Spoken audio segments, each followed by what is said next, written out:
ಎಕ್ಸೆಲ್‌ನಲ್ಲಿ ಇದುವರೆಗ ನಾವು copy paste ಮತ್ತೆ cell referencing ಬಗ್ಗೆ ತಿಳ್ಕೊಂಡಿದ್ದೀವಿ. ಕಾಪಿ ಪೇಸ್ಟ್ ಅಂದ್ರೆ ಒಂದು ರೇಂಜ್ ಅಥವಾ ಸೆಲ್ಲಲ್ಲಿರೋ ಡೇಟಾನ ಸೆಲೆಕ್ಟ್ ಮಾಡಿಕೊಂಡು ಕಾಪಿ ಮಾಡಿ ಕಂಟ್ರೋಲ್ ಸಿ ಯೂಸ್ ಮಾಡಿ ಕಾಪಿ ಮಾಡಿ ಡೆಸ್ಟಿನೇಷನ್ ಸೆಲ್ ಇಟ್ಕೊಂಡು ಅಲ್ಲಿ ಕಂಟ್ರೋಲ್ ವಿ ಅಥವಾ ಪೇಸ್ಟ್ ಮಾಡಿದಾಗ ನಮಗೆ ಡೇಟಾ ಆಸ್ ಇಟ್ ಈಸ್ ಆ ರೇಂಜಲ್ಲಿ ಏನಿರುತ್ತೆ ಡೆಸ್ಟಿನೇಷನ್ ಸೆಲ್ಲಲ್ಲೂ ಅದೇ ಡಿಸ್ಪ್ಲೇ ಆಗುತ್ತೆ. ಸೆಲ್ ರೆಫರೆನ್ಸಿಂಗ್ ಅಲ್ಲಿ ನಾವು ಯೂಸ್ ಮಾಡೋದೇನಂತ ಅಂದ್ರೆ ಫಾರ್ಮುಲಾ ಯೂಸ್ ಮಾಡ್ತೀವಿ. ಈಸ್ ಈಕ್ವಲ್ ಟು ಟೈಪ್ ಮಾಡಿ ರೇಂಜ್ ಸ್ಪೆಸಿಫೈ ಮಾಡ್ತೀವಿ, ಎಲ್ಲಿಂದ ಎಲ್ಲಿವರೆಗೆ ಬೇಕು ಅಂತ. ಎಂಟರ್ ಕೀ ಪ್ರೆಸ್ ಮಾಡಿದಾಗ ನಮ್ಗೆ ಅಲ್ಲೂ ಕೂಡ ಒಂದು ಕಾಪಿ ಕ್ರಿಯೇಟ್ ಆಗುತ್ತೆ. ಇದೆರಡರಲ್ಲೂ ಡಿಫ್ರೆನ್ಸ್ ಏನಂತ ಅಂದ್ರೆ, ನಾನು ಒರಿಜಿನಲ್ ಡೇಟಾ ಸೆಟ್ ಅಲ್ಲಿ ಅಕಸ್ಮಾತ್ ಏನಾದರೂ ಚೇಂಜಸ್ ಮಾಡಿದ್ರೆ ನೀವೇ ನೋಡಿ ಪ್ರಾಕ್ಟಿಕಲ್ ಆಗಿ ಹೇಗೆ ಚೇಂಜ್ ಆಗುತ್ತೆ ಅಂತ. ನಾನಿಲ್ಲಿ ಅರೇಬಿಕ್ ಅನ್ನೋದನ್ನ ಮರಾಠಿ ಅಂತ ಚೇಂಜ್ ಮಾಡಿ ಎಂಟರ್ ಕೀ ಪ್ರೆಸ್ ಮಾಡಿದಾಗ ನೀವು ನೋಡ್ಬೋದು ಕಾಪಿ ಪೇಸ್ಟ್ ಅಲ್ಲಿ ಯಾವುದೇ ತರ ಚೇಂಜ್ ಆಗೋದಿಲ್ಲ. ಆದ್ರೆ ಸೆಲ್ ರೆಫರೆನ್ಸಿಂಗ್ ಅಲ್ಲಿ ನಾವು ಒರಿಜಿನಲ್ ಡೇಟಾದಲ್ಲಿ ಏನೇ ಚೇಂಜ್ ಮಾಡಿದ್ರು ಸೆಲ್ ರೆಫರೆನ್ಸಿಂಗ್ ಅಲ್ಲೂ ಕೂಡ ಆ ಚೇಂಜಸ್ ಅಪ್ಲೈ ಆಗುತ್ತೆ. ಎಕ್ಸೆಲ್ ಅಲ್ಲಿ ಕಾಪಿ ಪೇಸ್ಟ್ ಮತ್ತೆ ಸೆಲ್ ರೆಫರೆನ್ಸಿಂಗ್ ಇದೆರಡನ್ನೂ ಮೀರಿಸೋ ಅಂತ ಒಂದು ಫೀಚರ್ ಇದೆ. ಅದೇನಂದ್ರೆ ನೇಮ್ಡ್ ರೇಂಜ್. ಹೆಸರೇ ಹೇಳೋ ಹಾಗೆ ಒಂದು ರೇಂಜ್ಗೆ ಒಂದು ಹೆಸರುನ ಮೀನಿಂಗ್ಫುಲ್ ಹೆಸರು ಕೊಟ್ಬಿಟ್ಟು ಆ ಹೆಸರು ಮೂಲಕ ಇನ್ನೊಂದು ಕಡೆ ಡೇಟಾನ ಆಕ್ಸೆಸ್ ಮಾಡೋದಕ್ಕೆ ನಾವು ಯೂಸ್ ಮಾಡುವಂಥ ಫೀಚರ್ ನೇಮ್ಡ್ ರೇಂಜ್. ನಾವು ನೇಮ್ಡ್ ರೇಂಜ್ನ ಹೇಗೆ ಕ್ರಿಯೇಟ್ ಮಾಡೋದು, ಹೇಗೆ ಅದನ್ನ ಮ್ಯಾನೇಜ್ ಮಾಡೋದು ಮತ್ತೆ ಹೇಗೆ ಅದನ್ನ ಯೂಸ್ ಮಾಡೋದು ಅಂತ ತಿಳ್ಕೊಳ್ಳೋಣ. ಎಕ್ಸೆಲ್ ಶೀಟ್ನಲ್ಲಿ ಪ್ರತಿಯೊಂದು ಸೆಲ್ಗೂ ಅದರದೇ ಆದಂತ ಹೆಸರಿರುತ್ತೆ. ಆ ಹೆಸರು ನಮಗೆ ನೇಮ್ ಬಾಕ್ಸ್ ಅಲ್ಲಿ ಅಪಿಯರ್ ಆಗುತ್ತೆ. ಅದೇ ತರ ನಾವು ರೇಂಜ್ಗೂ ಒಂದು ಮೀನಿಂಗ್ಫುಲ್ ಹೆಸರು ಕೊಟ್ಬಿಟ್ಟು ಅದನ್ನ ನಾವು ಬೇರೆ ಕಡೆ ಯೂಸ್ ಮಾಡಬಹುದು. ಮೊದಲನೇದಾಗಿ ನಾನಿಲ್ಲಿ ಕೆಲವೊಂದು ಲ್ಯಾಂಗ್ವೇಜಸ್ನ ಟೈಪ್ ಮಾಡ್ಕೊಂಡಿದ್ದೀನಿ. ಆ ರೇಂಜ್ನ ಸೆಲೆಕ್ಟ್ ಮಾಡಿಕೊಂಡು ಅಂದರೆ B4 ಇಂದ B12 ವರ್ಗ ಏನು ಲ್ಯಾಂಗ್ವೇಜಸ್ನ ಟೈಪ್ ಮಾಡ್ಕೊಂಡಿದ್ದೀನಿ ಅದನ್ನು ಸೆಲೆಕ್ಟ್ ಮಾಡಿಕೊಂಡು ನೇಮ್ ಬಾಕ್ಸಲ್ಲಿ ಮೊದಲನೇ ಸೆಲ್ ನಾನು ಯಾವ್ದು ಸೆಲೆಕ್ಟ್ ಮಾಡ್ಕೊಂಡಿರ್ತೀನಿ ರೇಂಜಲ್ಲಿ ಅದು ಡಿಸ್ಪ್ಲೇ ಆಗುತ್ತೆ. ಅದನ್ನು ಸೆಲೆಕ್ಟ್ ಮಾಡಿಕೊಂಡು ಡಿಲೀಟ್ ಮಾಡಿ ನಾನಿಲ್ಲಿ ಅದಕ್ಕೆ ಹೆಸರು ಕೊಡ್ತೀನಿ. ಮೀನಿಂಗ್ಫುಲ್ ಹೆಸರು ಅಂತ ಅಂದರೆ ನಾನಿಲ್ಲಿ ಲ್ಯಾಂಗ್ವೇಜಸ್ ಹೆಸರುಗಳನ್ನ ಟೈಪ್ ಮಾಡ್ಕೊಂಡಿರೋದ್ರಿಂದ ನಾನು ಲ್ಯಾಂಗ್ವೇಜ್ ಅಂತ ಈ ರೇಂಜ್ಗೆ ಟೈಪ್ ಹೆಸರು ಕೊಡ್ತಾ ಇದ್ದೀನಿ. ಲ್ಯಾಂಗ್ವೇಜ್ ಅಂತ ಟೈಪ್ ಮಾಡಿ ಎಂಟರ್ ಕೀ ಪ್ರೆಸ್ ಮಾಡ್ತಿದ್ದೀನಿ.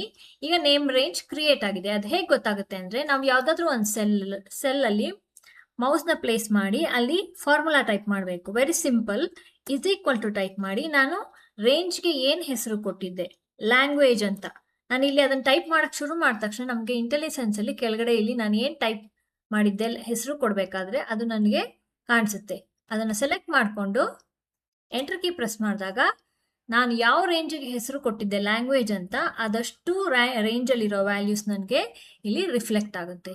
ಇದು ಒನ್ ಟೈಪ್ ರೇಂಜ್ನ ಕ್ರಿಯೇಟ್ ಮಾಡೋದಕ್ಕೆ.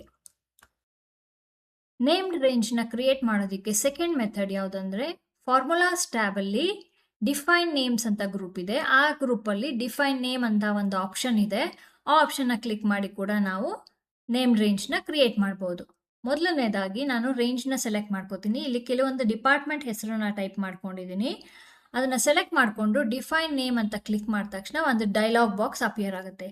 ಅದರಲ್ಲಿ ನೇಮ್ ಬೈ ಡಿಫಾಲ್ಟ್ ಏನು ತಗೊಂಡಿದೆ ಅಂತಂದರೆ ನಾನು ಸೆಲೆಕ್ಟ್ ಮಾಡ್ಕೊಂಡಿರೋ ರೇಂಜಲ್ಲಿ ಮೊದಲನೇ ಸೆಲ್ ಯಾವುದಿದೆ ಅದನ್ನು ನೇಮ್ ಆಗಿ ಸಜೆಸ್ಟ್ ಮಾಡ್ತಿದೆ. ಇದನ್ನು ನಾನು ಎಕ್ಸೆಪ್ಟ್ ಆದರೂ ಮಾಡ್ಬೋದು, ಇಲ್ಲ ಇದನ್ನು ಡಿಲೀಟ್ ಮಾಡಿ ನಾನು ಶಾರ್ಟ್ ಆಗಿ DEPT ಅಂತ ಟೈಪ್ ಮಾಡ್ತಾ ಇದ್ದೀನಿ. ಕೆಳಗಡೆ ಇರೋದು ಎರಡನೇದು ಸ್ಕೋಪ್ ಅಂತ. ಸ್ಕೋಪ್ ಬೈ ಡಿಫಾಲ್ಟ್ ಯಾವುದೇ ನೇಮ್ ರೇಂಜ್ ಕ್ರಿಯೇಟ್ ಮಾಡಿದಾಗಲೂ ವರ್ಕ್ ಬುಕ್ ಅಂತ ಇರುತ್ತೆ. ಅಂದರೆ ಇಡೀ ವರ್ಕ್ ಬುಕ್ಕಲ್ಲಿ ಎಷ್ಟೇ ಶೀಟ್ಸ್ ಇದ್ರೂ ನಾವು ಈ ನೇಮ್ ಯೂಸ್ ಮಾಡಿ ಆ ನೇಮ್ ಕೊಟ್ಟಿರ್ತೀವಲ್ಲ ಆ ರೇಂಜ್ನ ಆಕ್ಸೆಸ್ ಮಾಡ್ಬೋದು, ಆ ರೇಂಜಲ್ಲಿರೋ ವ್ಯಾಲ್ಯೂಸ್ನ. ಸಪೋಸ್ ನನಗೆ ಬೇಡ ಕರೆಂಟ್ ವರ್ಕ್ ಶೀಟ್ ಮಾತ್ರ ಸ್ಕೋಪ್ ಇರಬೇಕು ಅಥವಾ ಬೇರೆ ಯಾವುದಾದ್ರೂ ಒಂದು ಶೀಟ್ ಮಾತ್ರ ಸ್ಕೋಪ್ ಇರಬೇಕು, ಬೇರೆ ಯಾವುದಕ್ಕೂ ಬೇಡ ಆಕ್ಸೆಸ್ ಅಂತ ಅಂದಾಗ ನಾನಿಲ್ಲಿ ಸ್ಕೋಪ್ನ ಚೇಂಜ್ ಮಾಡ್ಬೋದು. ವರ್ಕ್ ಬುಕ್ ಪಕ್ಕ ಆರೋ ಮಾರ್ಕ್ ಏನಿದೆ ಡೌನ್ ಆರೋ ಅದನ್ನು ಕ್ಲಿಕ್ ಮಾಡಿದಾಗ ನನಗೆ ವರ್ಕ್ ಬುಕ್ ಜೊತೆಗೆ ಕೆಳಗಡೆ ಶೀಟ್ ಹೆಸರುಗಳು ತೋರಿಸುತ್ತೆ. ಇಲ್ಲಿ 3 ಶೀಟ್ ಇದೆ, ನೇಮ್ಡ್ ರೇಂಜಸ್, ರೆಫರ್, ಡೇಟಾ ಅಂತ. ಇದರಲ್ಲಿ ನಾನು ಯಾವ್ದು ಬೇಕಾದರೂ ಸೆಲೆಕ್ಟ್ ಮಾಡ್ಕೋಬೋದು. ಸಪೋಸ್ ನಾನು ರೆಫರ್ ಅಂತ ಸೆಲೆಕ್ಟ್ ಮಾಡಿಕೊಂಡೆ ಅಂತಂದರೆ ಆ ಸ್ಕೋಪ್ ಇದಕ್ಕೆ ಮಾತ್ರ ಸೆಟ್ ಆಗುತ್ತೆ. ಅಂದರೆ ನಾನು ಈ ಹೆಸರು ಯೂಸ್ ಮಾಡಿ ರೇಂಜ್ನ ರೆಫರ್ ಅನ್ನೋ ಶೀಟಲ್ಲಿ ಮಾತ್ರ ಆಕ್ಸೆಸ್ ಮಾಡ್ಬೋದು ಅಂತ. ಅದ್ರ ಜೊತೆಗೆ ಕೆಳಗಡೆ ರೆಫರ್ಸ್ ಟು ಅಂತ ಇದೆ. ಇಲ್ಲಿ ನಾನು ಸೆಲೆಕ್ಟ್ ಮಾಡ್ಕೊಂಡಿರೋ ರೇಂಜ್ನ ಅಬ್ಸಲ್ಯೂಟ್ ಆಗಿ ಫಿಕ್ಸ್ ಮಾಡಿದೆ. ಅಂದರೆ D4 ಇಂದ D10 ವರ್ಗ. ನಾನು ಇಲ್ಲಿ ಆರೋ ಮಾರ್ಕ್ನ ಕ್ಲಿಕ್ ಮಾಡಿಬಿಟ್ಟು ಇದನ್ನು ಕೂಡ ಚೇಂಜ್ ಮಾಡ್ಬೋದು. ನಾನು ಇಲ್ಲಿ HR ಇಂದ ಟ್ರಾನ್ಸ್ಪೋರ್ಟ್ ವರ್ಗ ಮಾತ್ರ ತಗೋತಾ ಇದ್ದೀನಿ, ಹೆಡ್ಡಿಂಗ್ ಬೇಡ ನನಗೆ. ಸೊ ಅದನ್ನು ಸೆಲೆಕ್ಟ್ ಮಾಡಿಕೊಂಡು ಆರೋ ಮಾರ್ಕ್ ಕ್ಲಿಕ್ ಮಾಡಿ ಓಕೆ ಕ್ಲಿಕ್ ಮಾಡಿದ ತಕ್ಷಣ ನಮಗೆ DEPT ಅಂತ ಕ್ರಿಯೇಟ್ ಆಗಿರುತ್ತೆ. ಅದನ್ನು ಆಕ್ಸೆಸ್ ಮಾಡೋದು ಹೇಗೆ ಅಂತ ಅಂದರೆ, ಇಲ್ಲಿ ನೇಮ್ ಮ್ಯಾನೇಜರ್ ಅಂತ ಏನಿದೆ ಇದನ್ನು ಕ್ಲಿಕ್ ಮಾಡಿದ ತಕ್ಷಣ ನಾವು ಇಡೀ ವರ್ಕ್ ಬುಕ್ಕಲ್ಲಿ ಯಾವ್ಯಾವ ನೇಮ್ ರೇಂಜ್ ಕ್ರಿಯೇಟ್ ಮಾಡಿರ್ತೀನಿ ಅದು ಇಲ್ಲಿ ಡಿಸ್ಪ್ಲೇ ಆಗುತ್ತೆ ಲಿಸ್ಟಲ್ಲಿ. ಇವಾಗ ನಾನು ಹೇಳ್ದಾಗೆ ಇಲ್ಲಿ ಇದಕ್ಕೆ ಸ್ಕೋಪ್ ನಾನು ರೆಫರಲ್ ಮಾತ್ರ ಕೊಟ್ಟಿದ್ದೀನಿ. ಅಂದರೆ ಈ ಶೀಟಲ್ಲಿ ನಾನು =DEPT ಅಂತ ಟ್ರೈ ಮಾಡಿದ್ರೆ ಅದು ತೋರಿಸೋದಿಲ್ಲ. ಅದೇ ಲ್ಯಾಂಗ್ವೇಜ್ ಸ್ಕೋಪು ವರ್ಕ್ ಬುಕ್ ಆಗಿರೋದ್ರಿಂದ ನಾನಿಲ್ಲಿ ಲ್ಯಾಂಗ್ವೇಜ್ನ ಆಕ್ಸೆಸ್ ಮಾಡ್ಬೋದು. ನಾನು ಸ್ಕೋಪ್ ಡಿಪಾರ್ಟ್ಮೆಂಟ್ಗೆ ಸ್ಕೋಪ್ ರೆಫರ್ ಕೊಟ್ಟಿರೋದ್ರಿಂದ ನಾನು ರೆಫರಲ್ಲಿ ಯಾವುದೇ ಸೆಲ್ನ ಸೆಲೆಕ್ಟ್ ಮಾಡಿಕೊಂಡು =DE ಅಂದ ತಕ್ಷಣ ಟೈಪ್ ಮಾಡಿದ ತಕ್ಷಣ ನಿಮ್ಗೆ ಇಲ್ಲಿ ಸಜೆಷನಲ್ಲಿ ಕೆಳಗಡೆ ತೋರಿಸುತ್ತೆ DEPT ಅಂತ. ಸೆಲೆಕ್ಟ್ ಮಾಡಿಕೊಂಡು ಟ್ಯಾಬ್ ಕೀ ಪ್ರೆಸ್ ಮಾಡಿ ಎಂಟರ್ ಕೀ ಪ್ರೆಸ್ ಮಾಡಿದ ತಕ್ಷಣ ನನಗೆ ಇಲ್ಲಿ ನೇಮ್ ರೇಂಜ್ ಕ್ರಿಯೇಟ್ ಮಾಡಿದಾಗ ಯಾವ್ಯಾವ ಡಿಪಾರ್ಟ್ಮೆಂಟ್ ಇದೆ ಇಲ್ಲಿ ಅದಷ್ಟು ಈ ಶೀಟಲ್ಲಿ ತೋರಿಸ್ತಾ ಇದೆ. ಅದೇ ಥರ ನಾನು ಇಲ್ಲಿ ಎಡಿಟ್ ಮಾಡಿದ್ರು ಕೂಡ ರೆಫರಲ್ಲಿ ಅದು ಚೇಂಜ್ ಆಗುತ್ತೆ. ಸಪೋಸ್ ಫೈನಾನ್ಸ್ನ ನಾನು ಸೇಲ್ಸ್ ಅಂತ ಟೈಪ್ ಮಾಡಿ ಚೇಂಜ್ ಮಾಡಿ ಎಂಟರ್ ಕೀ ಪ್ರೆಸ್ ಮಾಡಿ ರೆಫರ್ ಶೀಟಲ್ಲಿ ಅದನ್ನು ನೋಡಿದಾಗ ಆಟೋಮ್ಯಾಟಿಕ್ ಫೈನಾನ್ಸ್ ಸೇಲ್ಸ್ ಆಗಿ ರಿಪ್ಲೇಸ್ ಆಗಿರುತ್ತೆ. ಅದೇ ಥರ ನಾನು ನೇಮ್ಡ್ ರೇಂಜಲ್ಲಿ ಎಡಿಟ್ ಮಾಡಬೇಕು ನೇಮ್ನ ಅಥವಾ ಯಾವುದಾದ್ರೂ ರೇಂಜ್ನ ಎಡಿಟ್ ಮಾಡಬೇಕಂತ ಅಂದಾಗ ನೇಮ್ ಮ್ಯಾನೇಜರ್ಗೆ ಹೋಗ್ಬಿಟ್ಟು ಇಲ್ಲಿ ಯಾವ ನೇಮ್ ರೇಂಜ್ನ ನಾನು ಎಡಿಟ್ ಮಾಡಬೇಕಂತಿದ್ದೀನಿ ಅದನ್ನು ಸೆಲೆಕ್ಟ್ ಮಾಡಿಕೊಂಡು ಎಡಿಟ್ ಬಟನ್ ಮೇಲೆ ಕ್ಲಿಕ್ ಮಾಡಬೇಕು. ಮತ್ತು ನಮಗೆ ಡೈಲಾಗ್ ಬಾಕ್ಸ್ ಬರುತ್ತೆ. ಸಪೋಸ್ ನಾನಿಲ್ಲಿ ಡಿಪಾರ್ಟ್ಮೆಂಟ್ನ ಡಿಪಾರ್ಟ್ ಅಂತ ಚೇಂಜ್ ಮಾಡಿ ಇದನ್ನು ರೆಫರ್ಸ್ ಟು ಅಂತ ಏನಿದೆ ಅದನ್ನು ಕೂಡ ನಾನು ಚೇಂಜ್ ಮಾಡ್ಬೋದು. ಬಟ್ ಇಲ್ಲಿ ನಾನು ಮಾಡ್ತಿಲ್ಲ. ಓಕೆ ಅಂತ ಕ್ಲಿಕ್ ಮಾಡಿದಾಗ ಇಲ್ಲಿ ಡಿಪಾರ್ಟ್ ಅಂತ ಏನಿದೆ ಅದು ಚೇಂಜ್ ಆಯಿತು. ಅಂದರೆ ನಾನು ನೆಕ್ಸ್ಟ್ ಆಕ್ಸೆಸ್ ಮಾಡಬೇಕಾದ್ರೆ ಡಿಪಾರ್ಟ್ ಅಂತ ಈಗ =ಡಿಪಾರ್ಟ್ ಅಂತ ಕೊಡಬೇಕಾಗತ್ತೆ. ಅಂದರೆ ರೆಫರ್ಗೆ ಹೋಗ್ಬಿಟ್ಟು ನಾನಿಲ್ಲಿ ಇಲ್ಲಿ DEPT ಇದ್ದಿದ್ದು ಡಿಪಾರ್ಟ್ ಅಂತ ಚೇಂಜ್ ಆಗಿದೆ.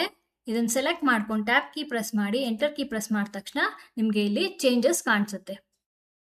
ಅದೇ ಥರ ನೆಕ್ಸ್ಟು ಡಿಲೀಟ್ ಮಾಡೋದಕ್ಕೂ ಕೂಡ ನೇಮ್ ಮ್ಯಾನೇಜರ್ಗೆ ಹೋಗ್ಬಿಟ್ಟು ಸೆಲೆಕ್ಟ್ ಮಾಡಿಕೊಂಡು ಯಾವುದನ್ನು ಡಿಲೀಟ್ ಮಾಡಬೇಕಂತ ಇದ್ದೀನಿ ನೇಮ್ಡ್ ರೇಂಜ್ನ ಅದನ್ನು ಸೆಲೆಕ್ಟ್ ಮಾಡಿಕೊಂಡು ಡಿಲೀಟ್ ಬಟನ್ ಪ್ರೆಸ್ ಮಾಡಿದ ತಕ್ಷಣ ಅದು ನಮಗೆ ಕೇಳುತ್ತೆ are you sure you want to delete the name depart ಅಂತ. ಓಕೆ ಅಂತ ಕ್ಲಿಕ್ ಮಾಡಿದ ತಕ್ಷಣ ನಮಗೆ ಇದು ಡಿಲೀಟ್ ಆಗುತ್ತೆ.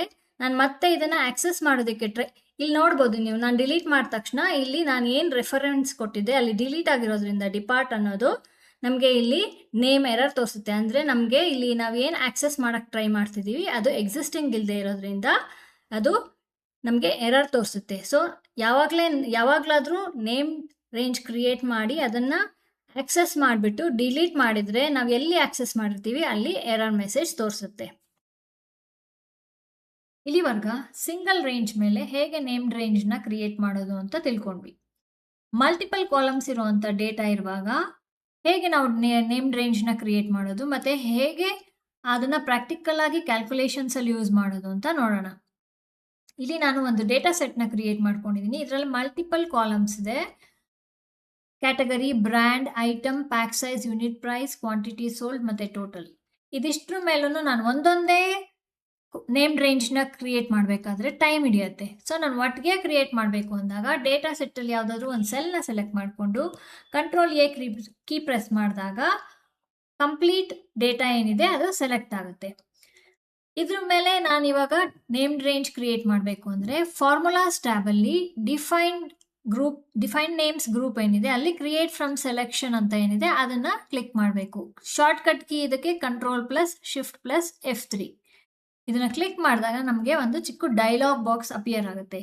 ಇದು ನಮಗೆ ಸಜೆಸ್ಟ್ ಮಾಡ್ತಿರೋದು top row. By default top row select ಆಗಿದೆ. ಅಂದರೆ ಪ್ರತಿಯೊಂದು ಕಾಲಮ್ಗೂ ಟಾಪ್ ರೋನ ನೇಮ್ ಆಗಿ ತಗೊಳ್ಳೋದಾ ಅಂತ ನೇಮ್ ರೇಂಜ್ಗೆ ಅಂತ ಸಜೆಸ್ಟ್ ಮಾಡ್ತಾ ಇದೆ. ನನಗೆ ಬೇಡ ಅಂತ ಅಂದರೆ ನಾನು ಬೇರೆ ಲೆಫ್ಟ್ ಕಾಲಮ್ ಸೆಲೆಕ್ಟ್ ಮಾಡ್ಬೋದು, ಬಾಟಮ್ ರೋ ಸೆಲೆಕ್ಟ್ ಮಾಡ್ಕೋಬೋದು, ರೈಟ್ ಕಾಲಮ್ ಆದರೂ ಸೆಲೆಕ್ಟ್ ಮಾಡ್ಕೋಬೋದು.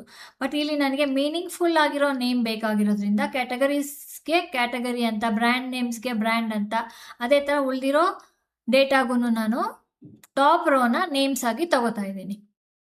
ಓಕೆ ಕ್ಲಿಕ್ ಮಾಡಿದ ತಕ್ಷಣ ನಮಗೆ ನೇಮ್ಡ್ ರೇಂಜಸ್ ಕ್ರಿಯೇಟ್ ಆಗಿದೆ. ಅದನ್ನು ಚೆಕ್ ಮಾಡೋದಕ್ಕೆ ನೇಮ್ ಮ್ಯಾನೇಜರ್ ಕ್ಲಿಕ್ ಮಾಡಿ ಇಲ್ಲಿ ನೋಡ್ಬೋದು ನೀವು ಬ್ರ್ಯಾಂಡ್ ಸಿ ಕಾಲಮಲ್ಲಿ ಬ್ರ್ಯಾಂಡ್ ಇದೆ, ಕ್ಯಾಟಗರಿ ಬಿ ಕಾಲಮಲ್ಲಿ ಕ್ಯಾಟಗರಿ ಅಂತ ಟಾಪ್ ರೋ ಇದೆ. ಅದೇ ಥರ item number, pack size, quantity sold, total, unit price.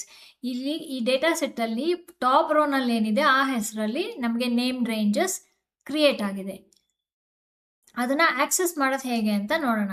ಅಲ್ಲಿ scope workbook by default ತೊಗೊಂಡಿರೋದ್ರಿಂದ ನಾನು ಇನ್ನೊಂದು ಶೀಟಲ್ಲಿ ಹೋಗ್ಬಿಟ್ಟು, ಸಪೋಸ್ ನನಗೆ ಇಲ್ಲಿ ಬ್ರ್ಯಾಂಡ್ ಬೇಕು ಅಂತ ಅಂದರೆ = ಬ್ರ್ಯಾಂಡ್ ಅಂತ ಟೈಪ್ ಮಾಡಿದ ತಕ್ಷಣ ನಾನು ಟೈಪ್ ಮಾಡಿಬಿಟ್ಟು ಎಂಟರ್ ಕೀ ಪ್ರೆಸ್ ಮಾಡಿದ ತಕ್ಷಣ ನೀವು ನೋಡ್ಬೋದು ಬ್ರ್ಯಾಂಡ್ ನೇಮ್ಸ್ ಈ ಡೇಟಾದಲ್ಲಿ ಕಂಪ್ಲೀಟ್ ಆ ರೇಂಜಲ್ಲಿ ಏನು ಬ್ರ್ಯಾಂಡ್ ನೇಮ್ಸ್ ಇದೆ ಅದಷ್ಟು ಡಿಸ್ಪ್ಲೇ ಆಯಿತು.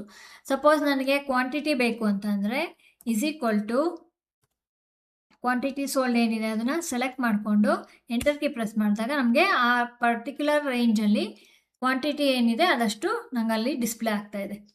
ಕ್ಯಾಲ್ಕುಲೇಷನ್ಸಲ್ಲಿ ಹೇಗೆ ಯೂಸ್ ಮಾಡೋದು ಅಂತಂದರೆ, ಸಪೋಸ್ ನನಗೆ ಟೋಟಲ್ ಕ್ವಾಂಟಿಟಿ ಎಷ್ಟು ಸೋಲ್ಡ್ ಆಗಿದೆ ಈ ಡೇಟಾ ಸೆಟ್ಟಲ್ಲಿ ಅಂತ ಬೇಕು ಅಂದಾಗ ನಾನು ನೀವು ಟೋಟಲ್ಗೆ ಯೂಸ್ ಮಾಡೋ ಅಂಥ ಫಂಕ್ಷನ್ ಸಮ್ ಸಮ್ ಅಂತ ಟೈಪ್ ಮಾಡಿ ಇದಕ್ಕೆ ರೇಂಜ್ನ ಸೆಲೆಕ್ಟ್ ಮಾಡ್ಕೊಳ್ಳೋ ಬದಲು ಆ ರೇಂಜ್ಗೆ ನೇಮ್ ಏನು ಕೊಟ್ಟಿದ್ದೀನಿ, ನೇಮ್ ರೇಂಜ್ ಕ್ರಿಯೇಟ್ ಮಾಡಿ ಅದನ್ನು ಪಾಸ್ ಮಾಡ್ತೀನಿ.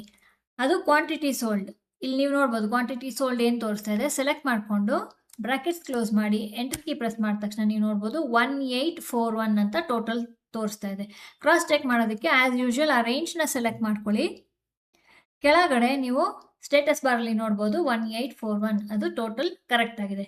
ಅದೇ ಥರ ನಾನು ಆ್ಯಾವ್ರೇಜ್, ಕೌಂಟ್ ಮತ್ತು ಮಿನಿಮಮ್, ಮ್ಯಾಕ್ಸಿಮಮ್ ಎಲ್ಲದಕ್ಕೂ ನಾನು ಆ ರೇಂಜ್ ನೇಮ್ಸ್ನ ಪಾಸ್ ಮಾಡ್ಬೋದು. ಅದೇ ಥರ ನನಗೆ total sales complete total over total ಎಷ್ಟು ಸೇಲ್ಸ್ ಆಗಿದೆ ಅಂತ ಚೆಕ್ ಮಾಡೋದಕ್ಕೆ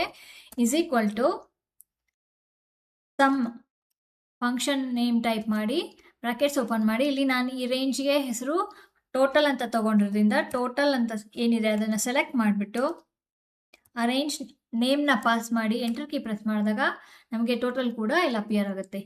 ಈ ನಾವು ರೇಂಜ್ ನೇಮ್ ಏನು ಕ್ರಿಯೇಟ್ ಮಾಡಿದ್ದೀವಿ ನೇಮ್ ರೇಂಜಸ್ ಮೂಲಕ ಅದನ್ನು ನಾವು ಯಾವುದೇ ಫಾರ್ಮುಲಾ ಅಥವಾ ಫಂಕ್ಷನ್ಗೆ ಯೂಸ್ ಮಾಡ್ಬೋದು. ರೇಂಜ್ನ ಸೆಲೆಕ್ಟ್ ಮಾಡ್ಕೊಳ್ಳೋ ಬದಲು ನಾವು ಡೈರೆಕ್ಟಾಗಿ ರೇಂಜ್ ನೇಮ್ನ ಪಾಸ್ ಮಾಡ್ಬೋದು. ಇದು ಲಾರ್ಜ್ ಡೇಟಾ ಸೆಟ್ ಅಂದರೆ ಸಾವಿರಾರು ಡೇಟಾ ಇರೋ ಅಂಥ ಡೇಟಾ ಸೆಟ್ ಮೇಲೆ ನಾವು ಫಾರ್ಮುಲಾಸ್ ಅಥವಾ ಫಂಕ್ಷನ್ಸ್ ಯೂಸ್ ಮಾಡುವಾಗ ಇದು ತುಂಬ ಹೆಲ್ಪ್ ಆಗುತ್ತೆ.